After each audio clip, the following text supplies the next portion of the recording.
Evening, Gabby. Good evening, TC, and welcome all to our weekly podcast, Terry Currans, the Curran View with the Isle of Hillsborough. Mr. Terry Curran, steady away, son, how are you? Well, I won't say I've been steady away. I've been ill for a fortnight, I know maybe you 3 have. weeks now. Yeah. But other than that, I am getting better. You did say Still the other day. sore, but, it's itching sore now, so that's telling me it's healing a lot better. Yeah, good. I mean, you have said to me that you are getting better day by day. You're feeling better day by day, so that's good. On tonight's podcast, a little bit later in the second half of the podcast, we're going to have our topics of the week. We're going to talk about Keegan, Euro 28, Merce versus Dean, Rooney, Carlisle's away following, and one that we did speak about briefly, and you were right, the Forest Fire of 1968. So more to come in the podcast in the second half. You can access the full podcast, guys, all the w's.patreon.com/SRB Media, or you can get the first half on Spotify or Apple. It is entirely up to you. Magic Moments, TC, what have you sourced for us this week? Yeah, I'm going for one of my old clubs, Everton's Jack Clark on loan from Leeds. The second goal, absolutely sublime goal. Do you mean Jack Harrison? Yeah, Jack Abbott, what am I called? Yeah, Jack Clark. He's the boy at Sunderland, Jack isn't he? He's at Sunderland, isn't he? Yeah, he is. Yes, yeah. When you said Jack, then I thought, blimey. I mean, both players are quality players.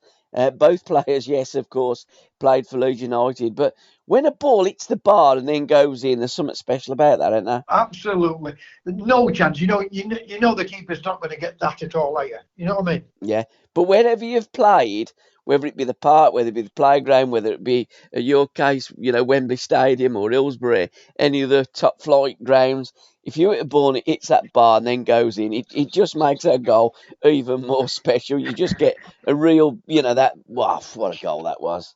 It was a great goal. But again, I mean, there's still some great goals again this weekend throughout the leagues. But, yeah. I've gone for one of my own clubs. How brilliant would that goal have been? I mean, didn't go in. At the end of the day, by the time he actually got a shot in, that Brazilian centre-half from Crystal Palace, I think he was absolutely knackered. But he's run with the ball pretty much from his own half. He's gone straight through the defence and he's just smashed one.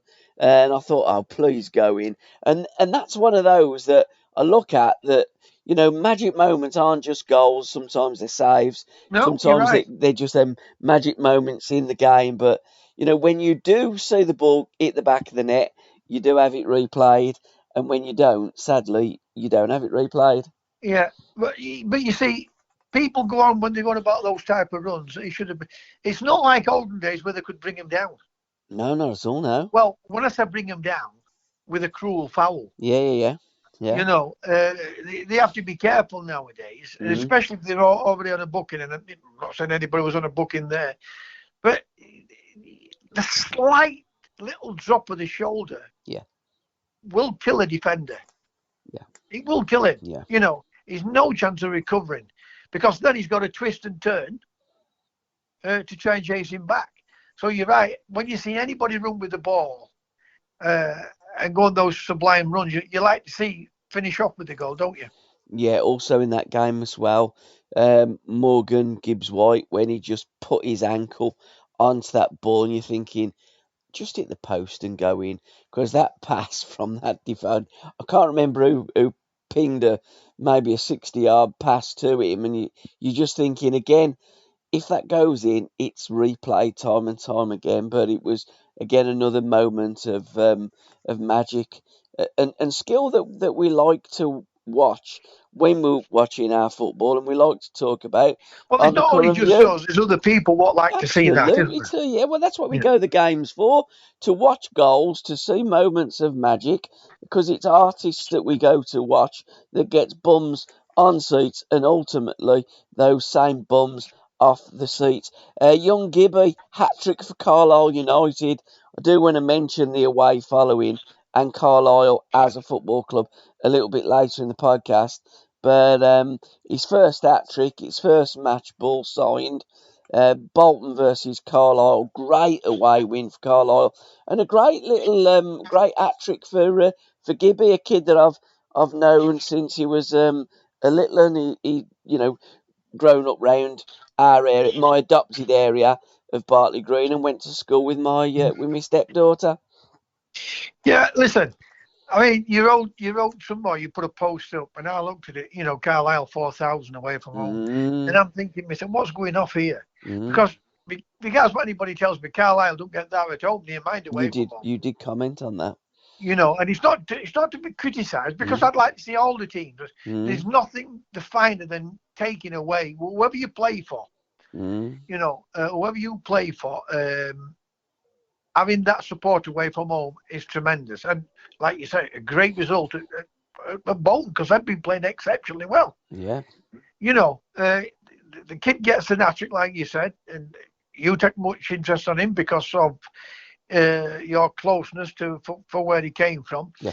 But I just question, where did Carlisle get 4,000 from? I've never known him take that kind of support away from home. Well, there's always the question marks with certain things with me, and it's not to be picky. Yeah. One little bit. We will be talking about that in a little bit more depth later on in the second half, T. So we'll put that on the back burner. Gary Gardner's goal for Birmingham City, the free kick, I thought it was Great fabulous. goal. I mean, one of my customers, I did say to him today, apologies for absolutely smashing you 3-1, but it was never a penalty. I mean, how that referee looked at that and adjudged it was a penalty for Birmingham City. God Week only, in, yeah, God week only. out. I know it Always is. questioning I know. referees and silly mistakes. Yeah. I was thinking of you when they were losing 1-0, and then when they got back a penalty, and I thought, I wonder what Gavin's going to say about this penalty. And then for him to go on to win 3-1. Yeah. And what's happened there with the manager? Has he resigned, or have they sacked him? Is he going to Rangers, and is Rooney coming to you lot? Again, T, we're going a lot of questions there for you to answer, and all, Gabby. There are, and we're going to be doing that in the second half. There's a lot to do in our topics of the week, TC, this week. But we're on the magic moments, and Gary Gardner, it was a magic moment. And if you're taking a free kick and you ping it where Gary Gardner pinged it, not many goalkeepers are going to save that, are they? You can have two goalkeepers, and you're not going to save it. Absolutely. Never mind, there's not many. They're not. If that ball's hit right, yep. It's like I listen to all these experts on TV. Yeah. And they'll say, "Oh, it's bad defending." If that quality of the ball is put into the box, and the timing of the striker going into the box is right, defenders will never stop it. When you're taking a free kick and you hit it that sweet and with that such accuracy, you can have the best goalkeepers in the world. You'll get the one in a blue moon, like the Gordon Banks one against Pelly the header. What makes that incredible save? You think, how's he done that? But 9 times out of 10, as they will never going to stop them, the goalkeepers. Absolutely. And finally, for me, James Maddison's assist for Tottenham away at Luton Town last weekend. I think James Maddison is a fantastic player. We've both been saying it. I know we have to for ages. What a signing for Tottenham. I think the signing of the summer for me. But again, I looked at the victim of 40 million quid. I know. I just think he's a fabulous player. Again, for me, for England, I'd build the midfield round the likes of Grealish, Maddison, Phil Foden, Jude Bellingham. I think we've got a number of really, really good players, but unfortunately, Gareth likes his two holding midfield players, and in my opinion, Maddison won't get a look in, he won't get a kick. I have heard on Talk Sport recently, who would you rather have, Odegaard or Maddison? And I keep hearing them. Some will say Maddison, some will say Odegaard. Not one of them has given my answer to, and I've listened quite a lot to the debate. Not one fan has given the answer that I would give them. Yeah, but listen, if you didn't have Odegaard, Yeah. right? You'd take Maddison, wouldn't you? I'd have them both. And And if that's you didn't and have, that's my if you answer. did I'd not have them have, both. yeah, but if you did not, no, you can't have them both. I can. No, Why? because Arsenal's not going to sell Odegaard. No, no, no. Leicester's I'm going to, just Leicester's yeah. going to sell Maddison. Yeah. Now, the only reason you will get them both is if you're the Manchester City, Yes. right? So I get your question. Mm. What I'm trying to say is, if I thought we were best of the two, I'd slightly go with Maddison, but I do like Odegaard. Yeah, I like them both. I think they're great You know, players. so it's a difficult thing to say. Now, if you ask me, would I have them both? 100%. Yeah, I'd absolutely. find an holding midfield player and let them two go and play. I mean, the midfield player that I would have anchoring my midfield would be Rodri, and I think Manchester City Oh, have really missed him. I think the kid has got more than absolutely anybody. everything. Yeah, he's got More than everything, can anyone. he? What an absolute superstar of a player. Book Corner TC in association with myfootballbooks.com. And he always sends us a recommendation. And this week it's Don Howe, Hero in the Shadows by David Tossell. And on this day, 12th of October 1935, Don Howe was born, one of the great coaches, wasn't he? Don, not really a manager, didn't really cut it as a manager, but as an assistant and as a coach. I mean, in Alan Hudson's words, the only coach he ever liked. I've never, obviously, I never played for Donnell, but he tried to sign me when he was Arsenal manager. Okay. But he was I was at, I could have gone to Arsenal, Man United, or Everton. Yeah. But what happened was they got both them two coming, Arsenal and Man United, and they opened it. That's why Everton. Well, we couldn't agree terms with being our Kendall at that time, and that's what put both them two up, Man United and Arsenal, because Reg Brearley were wanting too much money. But Donnell is highly spoken of with, well, I say hundreds, many top class footballers. You know, they say Donnell was one hell of a coach, but I never come across him to coach. You know, for him to coach me. So I mean, the best coach I ever played under, the coach I'm talking about, was a guy called Frank Blunston. Okay, yeah. Ex Chelsea. What do you know, Frank? Yeah, he does. Do you Yeah, know Frank? Yeah, he does. I had him at Derby County. Absolutely brilliant coach. No, not cleverness about it. Always trying to help you.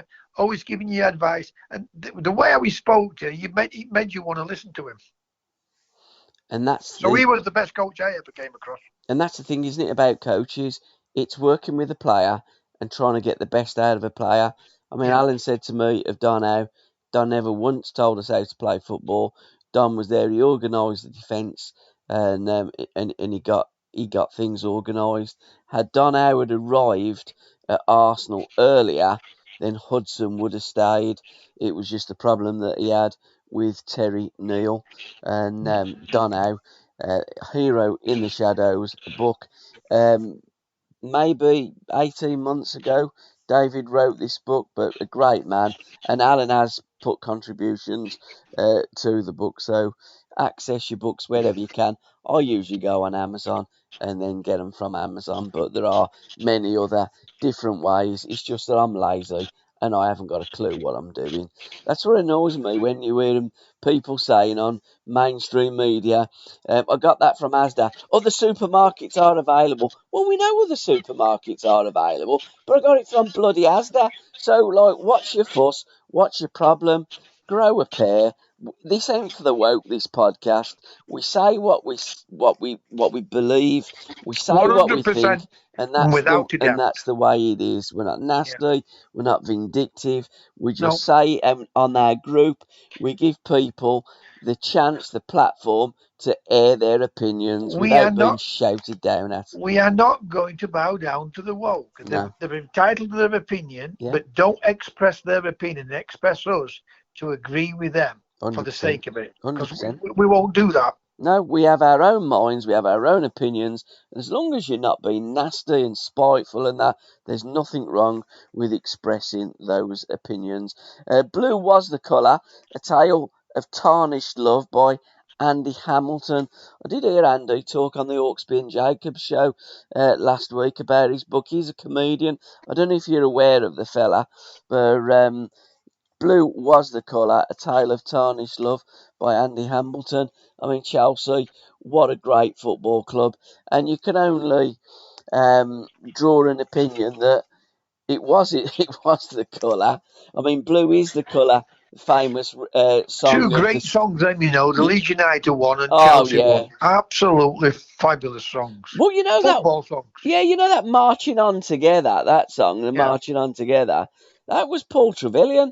Paul Trevelyan got an awful lot of things sorted out there in them days of Leeds United in the FA Cup final, and Well, both sides were like a double A side, weren't it? yeah, it was play all the way for Leeds United, Two and great then songs, March. and the Leeds one, but the Yeah, Chelsea one and all, I love to sing along to. yeah, but it was Don Revie actually said, when you're doing a Leeds United, I want Leeds, Leeds, Leeds, and I want it like marching, marching, like the Robin Hood, the Yeah. marching, marching, marching like Robin Hood, and that was the kind of concept that the boys So were given. Don was good at writing songs then.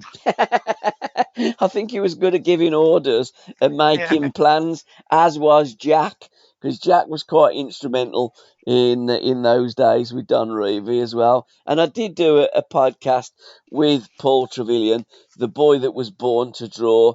He's one of the most engaging, most unbelievable characters I've ever had the pleasure to spend a podcast with. So access it as you access all the podcasts, but this was blue was the colour, and it may be looking at how we fell in love with Chelsea, and then when the money came, how it leaves a bit of a sour taste in people's mouths. I get that. I like that Hartlepool United advert. Have you heard that on Talksport? No, no. Yeah, it's like we're in a club that can get bought. Boys, we've just been bought by an oil baron. Yay! And I just think that's the football fan in it, really. Brilliant. They Brilliant. are, yeah, When they very get those fickle. adverts right, they are, some of them are brilliant, but some are crap. But some Yeah, of them, when they get them right, they're brilliant. but I just think the really simple ones the best. Don't Yeah, overcomplicate it. yeah. It's like a joke, any. Don't tell a complicated joke because most people can't. I can't understand difficult jokes. I like things simple. I'm a very simple person, so I like Well, things simple. they've done away with simple jokes by calling them racist and misogynist. It's Yeah. sad. If you can't take a bloody joke, then you shouldn't be on this earth. But this is the thing, T. I mean, when you look You at. don't have to listen to it, but everybody's got to stop listening to it because it woke. Yeah, but you see, the thing is, when you look at the British and you look at the British mentality, we're pretty self-deprecating, and we like to take the piss, Yeah. and we like our football, we like our humour, and that's our culture. So, like, if you don't like it, you can do one because that's what we do like. So, if it offends you, all these woke people, jog on and go and live somewhere Yeah, else. don't. We Yeah, like the exactly. way I we tell them, live. don't be on my post. Yeah, yeah, yeah, Delete me, or I can delete you. It don't make it yeah, interesting. And same on our site here. yeah, absolutely. 100%. See, and third in the And trilogy we're or not the being trio. rude. We're not being. No, We just don't want to be. We just don't want to be woke. no, I just don't get when it come about that our language have been taken away from us, our opinions have been taken away from us, and all of a sudden you must say this because of it's equality. And I'm going, hang on a minute. If I must say that, that ain't equal. That's dictatorship, that is. And Eddie I don't Izzard like will that. always be Eddie Izzard and a man to me. 100%. As long as he's got Always. a pair of bollocks, he'll be a bloke. End Yeah. of. I mean, and Yeah. that's the way it is. There's two sexes. If you've got a vagina, you're a female. If you've Yeah. got a pair of bollocks and a penis, you're a bloke. End of. Unless aliens come down and have something different, then that's the way it is. But, that's the way Well, I see it. listen. What we don't know what's coming next anyway, do we? Oh, we have absolutely. I mean, we don't even know what's coming next on the Curran View podcast, Terry. But the last book in the trio is The Armistice Day Killing, The Death of Tommy Ball, and The Life of the Man Who Shot Him. Now, I'm not sure if you're familiar of this book and the story. It's from Colin Brown, and it is featured in the latest issue of the wonderful retro football magazine Back Pass, issue 86, autumn 2023. £5.90, cheap at half the price, and it's a magazine that I subscribe to. And on page 36, there's a lovely write up on it, and there are an Aston Villa group podcast guys. I'm not sure what ones they are because there's loads of them, and I just there's that many I keep forgetting who they are, to be fair. But Rob Bishop, Birmingham historian, Aston Villa historian, and the fella that used to write for the Birmingham Mail, they're both on this documentary, and it's absolutely fantastic. And literally, Tommy Ball was a real up and coming, promising player for Aston Villa, and he got shot by his neighbour, who was I think he was a police inspector. Got a job high up in the police. One day, he just shot him. What, murdered him or just Yeah, by? just shot him. Yeah, I mean, Unbelievable. and to this day, and this November marks 100 years of that shooting, and still nobody actually really knows what went on. I mean, problem is with murders like 100 years ago, there ain't many people that are still alive to give evidence, is there? You know, No. And the thing is, the higher up you are, the more cover up there is. 100%. Oh, You know, absolutely so 100%. it's crazy. It's a crazy world we're living into, really. I Even think, back then to what it yeah, is now. I think it's always been mad. It's just getting madder. But the wonderful book written by Colin Brown, The Armistice Day Killing, The Death of Tommy Ball, and The Life of the Man Who Shot Him. So, and it's a lovely, lovely book of what, 250, well, 300 pages. A I great, love all these I love twists historic you put content. into this podcast. You know, because we do learn something every week with what you bring to it. Can I I? mean, when you think of that, an ex-footballer playing with a top team Yeah, and get shot by a policeman. yeah. Who lives next door? Eh? and still Incredible. and still nobody knows what happened. But it is 100 years ago, and that is a fantastic book, and it is featured in the latest issue of Backpass magazines. When you're talking about learning things, I've got to give a shout out to my new podcasts that we've got coming out. Part 14 of our football book podcast with Andy from myfootballbooks.com, and also My Life, My Music, tours, testimonials, and friendlies with Alan Hudson. Now, when I say genius, Uddy is an absolute genius, and not just on the pitch, but off it. And 100%. I've learnt Without a so question of a much. doubt, absolutely genius of a footballer. Do you know what, Tay? I have learnt so much from Mm. Alan. I've been working now with Alan just a little bit longer than you, and he does. We do our My Life, My Music. We've done Ud at 50. We've covered all of his career. We've done Pain and Glory. We've done lots and lots of podcasts. I never stop learning from Huddy. His stories are He, just brilliant. he wrote a great story today. I know. I've Well, seen it. I Yeah, don't know. It came. I saw it today because yeah, yeah, sometimes you don't know. I don't see some of his stuff, and then yeah. next minute it pops up. Um, Brilliant story, and how he writes them and all. It's fast. The reading it gets intense, and you don't want it to start to end really. No, and he's wrote many, many a book. Um, he's so intelligent, so bright. His brain is phenomenal, and Mm. and I'll phone him up of a morning, um, and he'll either be listening to music or he'll be writing. I mean, he doesn't stop, and the stories that have come out of the most recent one, tours, testimonials, and friendlies, we're going to be finishing with the Marrakesh Express, and it is a fantastic story of when he was in Morocco with Stoke City, and also he talks about Famagusta as well when they were in Famagusta in 1974, just as the war was breaking out in Cyprus.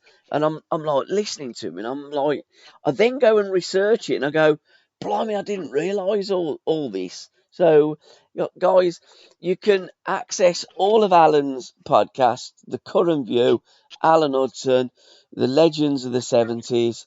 It's only just over £1 a week. All the It's, W's, you patreon.com know, forward slash it's SRB just a Media. pity. It's just a pity that Alan and Chelsea had fallen out because he was such a great player for them, for Chelsea. They Yeah, had it such a was. great team. Mm. But I understand Alan's frustration with the football club and the people what's been involved with it. Yeah, absolutely. And there's always one idiot, like Alan did put in that post today. And I do help him with his socials. So on the admin page, I'm always posting things for Alan. And we do get the occasional one from Chelsea Football Club. And I look at it, I just look at it. And I'm neutral, I'm a Birmingham City supporter. I look at it and I think, do you know what, mate? You are so lucky to have had such fantastic players playing for your team. I know that we've had some decent ones playing for Birmingham, but we've never had a player anywhere near as good as Alan No, Hudson, where they're all blue of without question Birmingham of a doubt. City. So you should be blessed to be able to interact with Alan and share some of his stories. But there's now as queer as folk, as the saying goes. To so strange but true. The Fabulous Baker Boys. If you remember, we was promoting the book Yes, the other week. yeah, Fabulous Baker Boys. On the 30th of January 1960, Jerry Baker scored 10 goals in St Mirren's 15-0 victory over Glasgow University in the first round of the Scottish Cup. The following season, on the 11th of February 1961, Jerry's brother Joe scored 9 in Hibernian's 15-1 victory over incredible, Peeble Rovers in the second round of the absolutely Scottish Cup. incredible. I mean, like, them Baker boys, they were fabulous, wasn't they? They are great stories, and the great stories for not stories, the great questions for quizzes, aren't they? They are. And all of these, strange but true, we get from Les Scott's fantastic book. So thank you, Les. Yeah, denied promotion by a tree. And I do email Les and thank him for his content and his book because it's fantastic. And the stories. That's what I love about football, the anecdotes, the stories, the things that make you sit up and go, do you know what? I didn't know that. And then you go and research them. In our Legends Lounge tea, we're going to put Joseph Keegan. We know him as Kevin, but his name wasn't Kevin. His name's Joseph Kevin Keegan, born on the 14th of February 1951 in Well, that's something Doncaster. else I didn't know that. Yeah. Doncaster, West Riding of Yorkshire. Yep. 19... Doncaster turned him down. Yeah, they did. I think Coventry City did as well. I remember Did they? I remember reading a book of Keegan's years ago.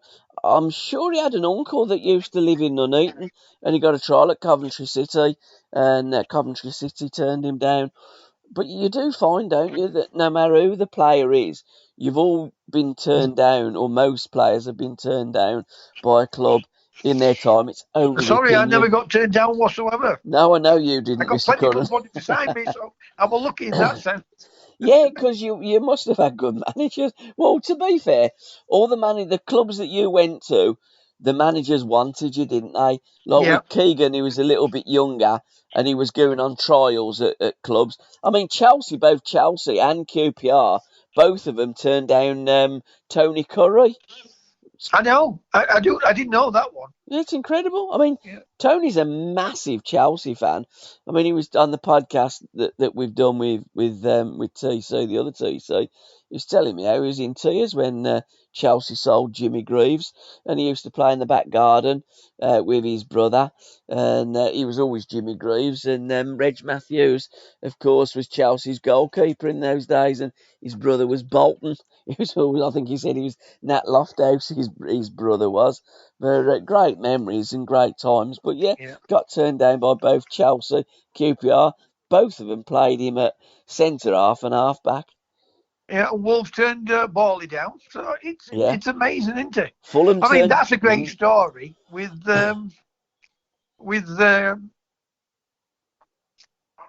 Silks with Zidane and Keegan, isn't Oh, it? Silk You tells a know, great story, yeah.